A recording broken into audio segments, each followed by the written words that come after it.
about to leave. Already packing, come with me. I'm not. Hello friends and enemies, welcome back to Happy For Now. It's me, Isabel, here with my mid-month wrap-up for November. How are we already here? Okay, end of year's coming. I am not ready. And I just can't believe my reading month yet again. So I'm currently at 13 books in November, which is a contrast to last month's wild reading. I keep feeling like I'm in a slump, but I'm not. Like, I'm still reading at my usual-ish pace, slash kind of a little faster than, because I'm reading more comics and mangas and things like that.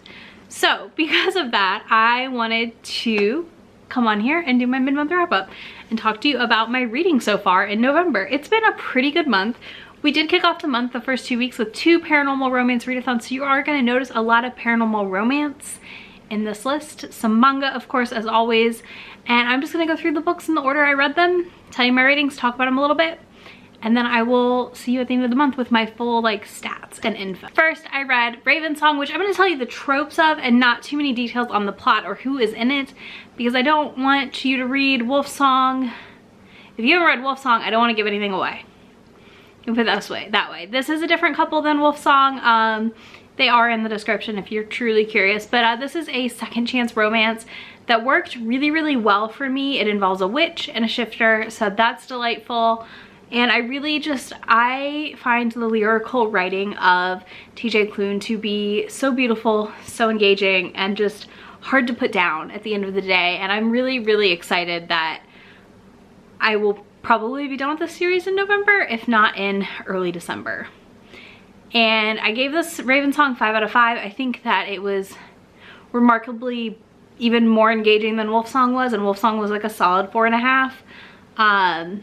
I just really, really liked Raven Song more. Then I read Power of Hades by Rose Wilson and Eliza Rain. I gave this a 2.5 out of 5 stars. I think this had a lot of promise. The premise, the setup sounded delightful, right up my alley.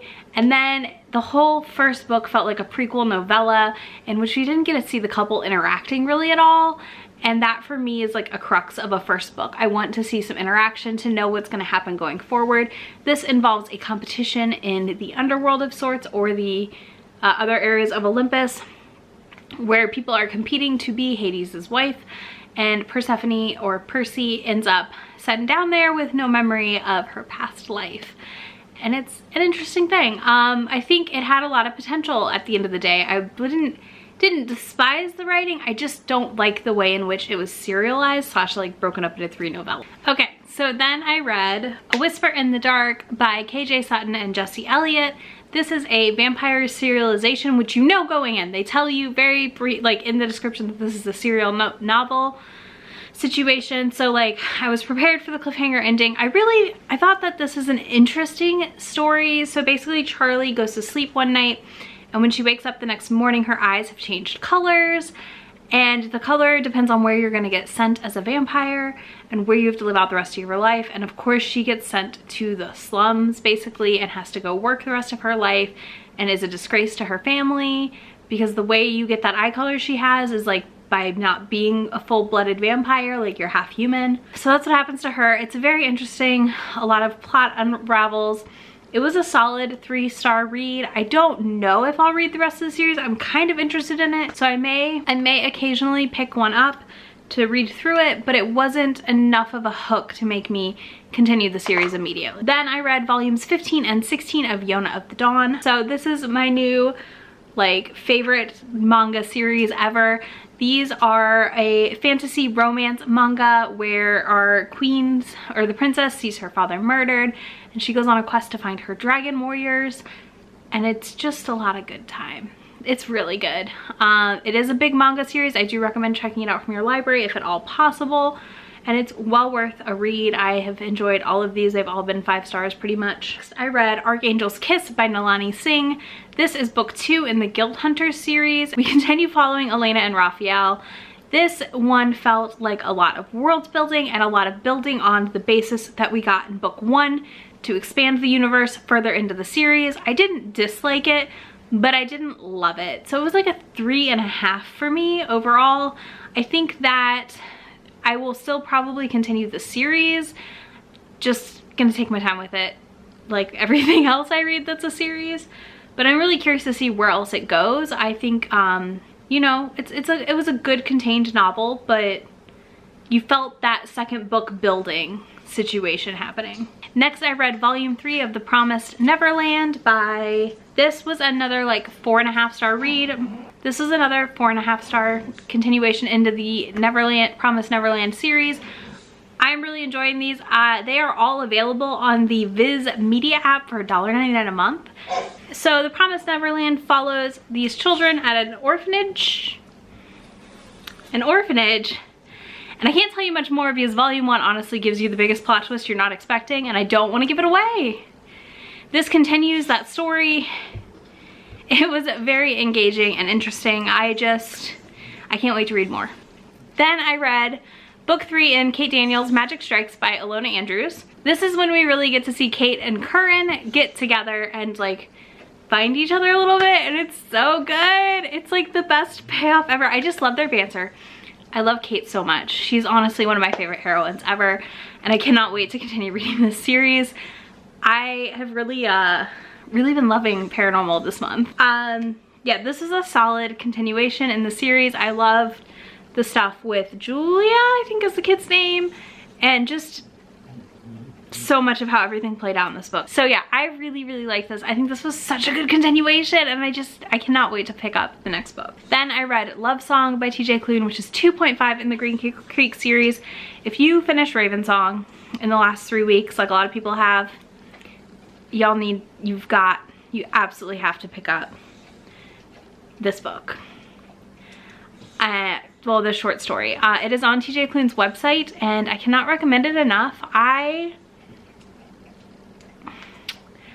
sat at my desk and sobbed. Like, I didn't know how much I needed it, and I needed it, and it was so good. So good. Then I immediately dove right into Heart Song, which again, I'm not going to tell you who this is about, but we follow 2 shifters falling in love and a lot of struggle and time apart and things not going right, but getting a lot of pieces filled in around the end of Raven Song and the other stories. I really liked Heart Song. It was another 5-star read. I think Wolf Song, if I reread it, would also be 5 stars, honestly. I cannot believe how much this hyped series has lived up to the hype, to be honest with you. Let's see. Then I read Barista and the Bear by Rebel Carter. This is such a cute novella, and I cannot recommend you pick it up enough. It is on Kindle Unlimited. It was the group book for Love in the Night, and it just is a cute, quick, fated mates novella set in a town where everyone knows about magic already. And we've got some kind of witch and a bear, and I just, like a bear shifter, not an actual bear. And I love how it worked. It was so cute. I like everyone else wanted it to be just a little bit longer, so I ended up giving it 4 stars total. I don't know if I wanted a full fleshed out novel or if I just wanted like 50 more pages, but I wanted a little more of the world, so I'm excited to hopefully explore the next 2 books in that series. Then I fell in a hole, and that hole was Smutty Queen Vampire. It was so good, y'all. Oh my goodness. So this book is called Queen Takes Nights by Jolie Sue Burkhart, and it is my new favorite thing.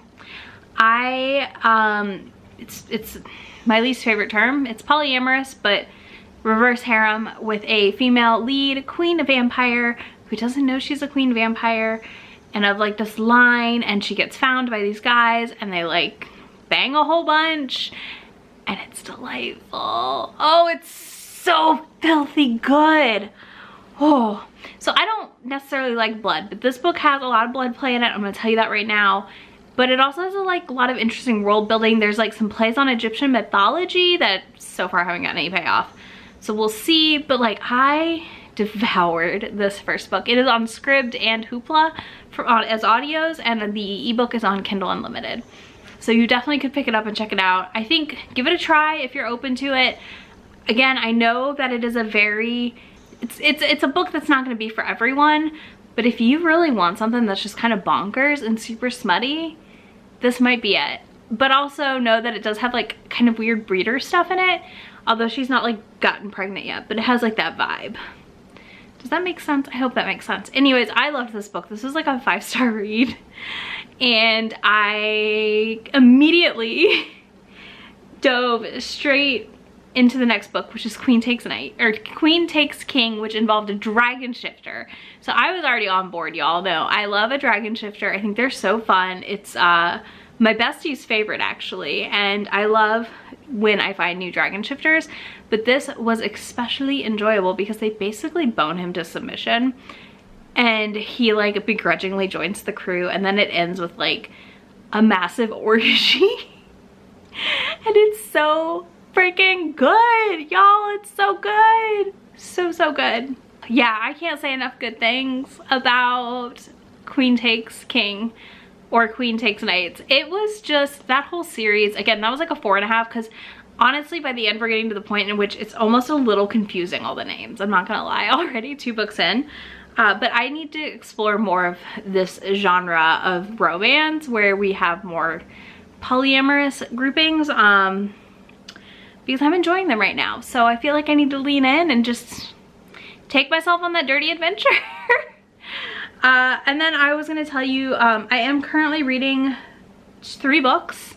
So I thought I would share those with you so you know what's coming soon.